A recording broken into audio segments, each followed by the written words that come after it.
A Russian grandma, a Russian babushka, supposedly found an alien in a forest. The story starts in summer of 1996 in a small village. This began in a forgotten Russian village where silence ruled and secrets stayed buried. One night, an old woman wandered into the woods and heard something strange, like a baby's cry. Soft, but not human. And so she went in the direction of the voice, and she found this. What she found changed her life and stunned the world. Small, gray, and alive, the creature didn't belong. She called it Alyoshenka. Alyoshenka, the Russian humanoid alien. But was it a deformed child, an alien, or something older hiding beneath the earth? What followed was a trail of mystery, obsession, and perhaps a cover-up that erased the truth. This is the real and chilling story of the Kaolinovy creature and its sudden disappearance. The forest cries.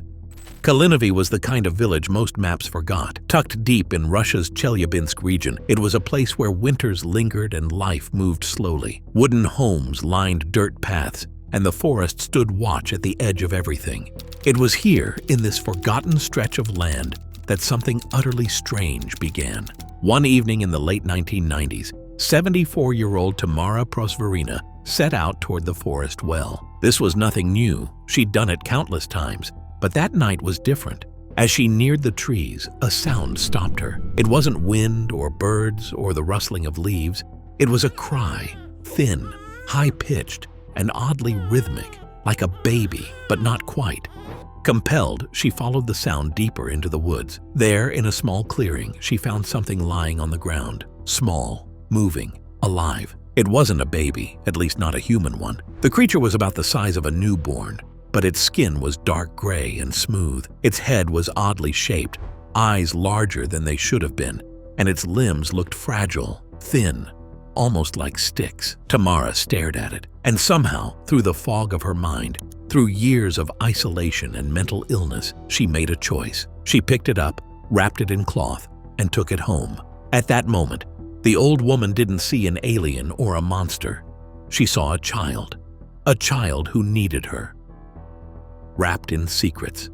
Inside her modest wooden home, Tamara rocked the creature gently, humming lullabies from another lifetime. She named him Alyoshenka, a tender nod to her son, Alexei, who was now in prison for theft. The name came easily. The care came even easier. It didn't matter that the creature's features weren't quite right. To Tamara, Alyoshenka was hers. He didn't cry like a baby. He squeaked like a rusted hinge or a small animal. His mouth was a thin tube, not made for words. A red tongue twitched within it, and two yellowish teeth flashed when he moved. His eyelids were missing. His eyes, large and reflective, glowed faintly in low light. His head was bulbous and onion-shaped, his fingers unusually long. Still, she fed him bits of bread, milk, even caramel candies. She cradled him through the night and spoke to him softly, and slowly word crept through the village. Neighbors began noticing Tamara outside, walking with a strange bundle wrapped tightly in blankets. She held it as any mother would, whispering to it, shielding it from the breeze. When asked, she proudly declared it was her baby. No one believed her, of course. Most thought her condition had worsened. Only her daughter-in-law dared visit. When she finally saw what was under the blanket, she froze. It wasn't a toy. It wasn't a delusion. It moved. It stared back. But still, she didn't call the authorities, out of pity, out of fear, out of something unexplainable. A town looks away. To the villagers, it was easier to look away than to confront what Tamara might have found. The elderly woman was known for her illness, her late-night walks, her strange mutterings. None of it was new. But now she was cradling something and knocking on doors asking for baby medicine. Some neighbors peeked inside. A few saw it. None called the police. What they did do, though, was talk. Whispers spread. She's lost it. She's nursing a rag doll. She thinks it's her son, in a place where everyone knew everyone. No one wanted to be the one to interfere, and so the days passed. But time was not kind to Tamara or to the creature. She needed help. Instead, someone called the authorities, not for the baby, but for her. A state psychiatrist visited, and soon she was taken away. Diagnosed again with schizophrenia, locked in a psychiatric clinic. Nobody believed her. In that sterile place, Tamara begged them to let her go back. She sobbed to nurses and warned them her baby would die without her. They assumed it was all in her mind, an old woman unraveling. Nobody checked. Nobody went to the house. Left alone, the creature Tamara had named Alyoshenka starved to death. Whether it was human, alien, or something else entirely, it was gone before anyone truly looked. The investigator and the body. After Tamara's forced admission to the psychiatric clinic, her relatives went to her home. What they found was not just unsettling, it was incomprehensible. Wrapped in cloth, curled in stillness, was the body of the creature. Alyoshenka was dead.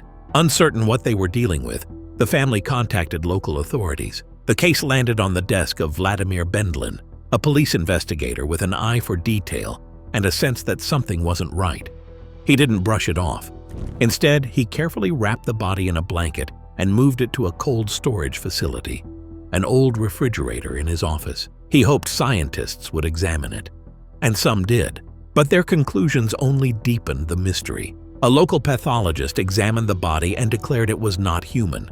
Its bone structure, skin texture, and internal organs didn't match any known deformities. But then, a gynecologist stepped in and said it was a human fetus with extreme genetic abnormalities. Two experts, two opposite conclusions. As media interest surged, rumors swirled. Was this a tragic birth deformed by radiation, or a visitor from somewhere else? Japanese reporters caught wind of the story and came running, cameras rolling, eager to capture the mystery. For a brief moment, the strange being from Kaolinovy became an international headline. But the deeper they searched, the stranger the story became. The scientist and the vanishing corpse. With foreign interest intensifying, especially from Japan, the spotlight on Alyoshenka grew hotter. TV crews flew into the small Russian town, hoping to interview locals and uncover the truth. Their main goal was to speak to Tamara Prosvarina, but by the time they arrived, she was gone. Tamara had escaped the psychiatric facility. Eyewitnesses claimed she was dancing on a highway in a trance-like state before a truck hit her. She died on the spot, leaving behind only questions and grief. The one person who had seen Alyoshenka alive was no longer there to explain anything. Meanwhile, investigator Vladimir Bendlin decided it was time to let experts take over. He handed the body to Boris Zolotov, a respected Russian scientist. But what should have been the beginning of answers turned into another dead end. The corpse vanished. Zolotov claimed something incredible, that a UFO appeared on the road and took the body back. He said the event happened during transport, and the crew was powerless. Few believed the story. Many suspected pressure from powerful groups, perhaps even the KGB. Conspiracy theories bloomed. No further photos, no formal report, no confirmation. Just another gap in a story full of vanishing evidence and silenced voices. But Bendlin wasn't ready to let go. He remembered something that might still hold a clue: the cloth that once wrapped Alyoshenka. DNA. Whispers from the cloth. With the body gone and the trail cold, most would have given up. But Vladimir Bendlin held on to one last fragment of the mystery, the blanket that had cradled the creature. To others, it was just cloth. To Bendlin, it was a possible key to unlocking what Alyoshenka truly was. He contacted Vadim Chernobrov, a well-known journalist and member of the research group Kosmopoisk, or Space Search. Together, they brought the fabric to a Moscow laboratory for DNA testing. Their hope was simple.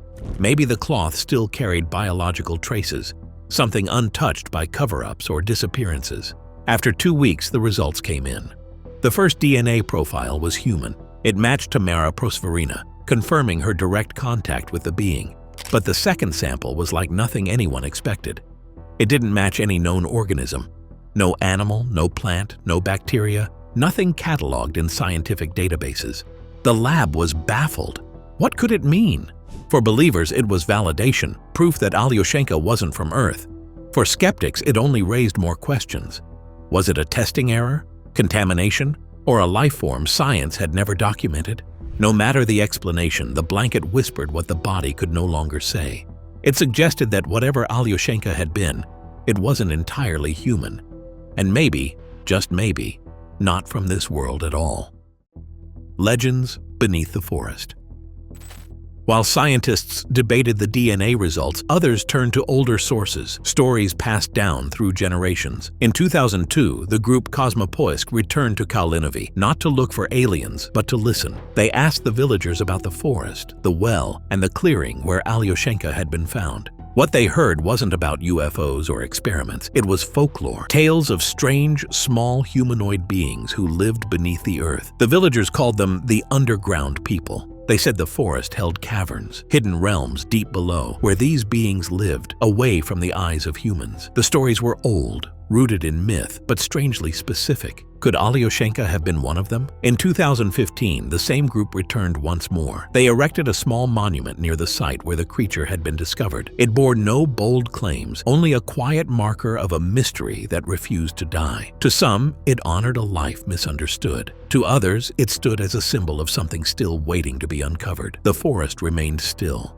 The clearing is unchanged, but now there was a growing sense that this wasn't just a story about one strange creature. It was part of something bigger, a legend buried deep beneath roots and time, waiting to rise again.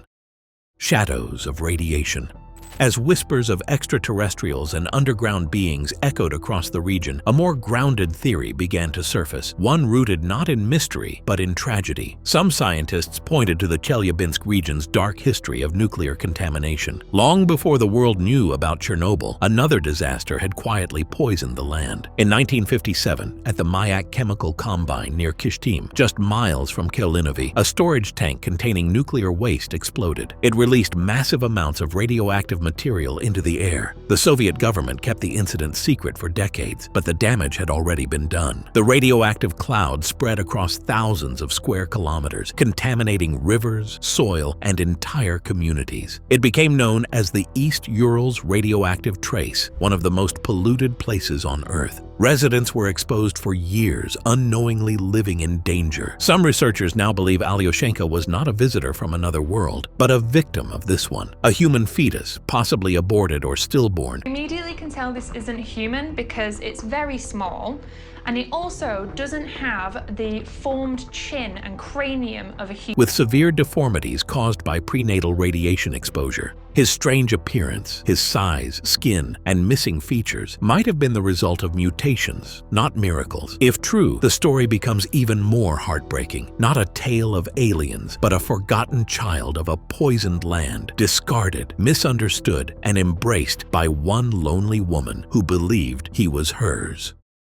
Theories, contradictions, and vanishing truths. Even as the radiation theory gained traction, contradictions piled up. Some villagers insisted the creature was alive when Tamara found it. They described its movement, its blinking eyes, the way it clutched her fingers with long, delicate hands. Others argued it had always been lifeless, perhaps a stillborn that Tamara unearthed and mistook for a baby. No official autopsy was ever released. No verified photographs were published. Every witness had a slightly different version of the truth. One said it looked like a frog. Another swore its head glowed faintly in the dark. The body disappeared. The scientist vanished from the media. The DNA results were never peer-reviewed. Everything that could have confirmed the truth either went missing or was locked behind doors no one could open. Some believe the KGB took the body for classified research. Others suggest the story was fabricated by locals, fueled by trauma and grief. And then there are those who still visit the monument in Kaolinovy, certain that Alyoshenka was real and not of this world. In the end, Alyoshenka became many things to many people. A symbol of environmental horror, a tale of extraterrestrial contact, a village legend, or simply a lonely woman's delusion. But one thing is certain, what happened in that forest shook a forgotten village and left behind a puzzle that no one has solved.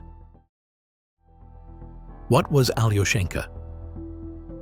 Decades later, the question still lingers. What exactly was Alyoshenka? A malformed child born into a region cursed by radiation? A being from folklore, emerging from underground caverns beneath the forest? Or something even more unearthly, an entity not shaped by Earth's biology at all? Every possibility opens a different door. If Alyoshenka was a victim of radiation, then his story is a haunting reminder of secrets buried beneath Cold War silence and toxic waste. If he was part of an undiscovered race, then we must ask what else might dwell in the forgotten corners of our planet. And if he truly was extraterrestrial, then the mystery stretches far beyond Russia Russia's borders, into space, into what we still don't understand about life and our place in the universe. All we have are fragments, a blanket with strange DNA, the memories of a dying woman, conflicting testimonies, and a lost body that may have carried the answers. Some say the truth was erased. Others believe it's still out there, hidden in plain sight or protected by those who know more than they share. Whether hoax, tragedy, or encounter, Alyoshenka's legacy lives on in unanswered questions. And sometimes, the questions are more powerful than any answer. They leave us watching the skies and wondering what we might find next. The story of Alyoshenka drifts between myth and reality, like mist over the forests of Kaolinovy. Was he a lost child, a forgotten species, or something not of this earth? The truth remains just out of reach, tangled in folklore, secrecy, and silence. But one thing is clear: his presence, however brief, left a mark. On a grieving mother, a frightened village, and a world hungry for answers, the mystery refuses to die, echoing through time like a faint cry from the woods. And maybe, just maybe, that cry was never meant to be understood, only heard.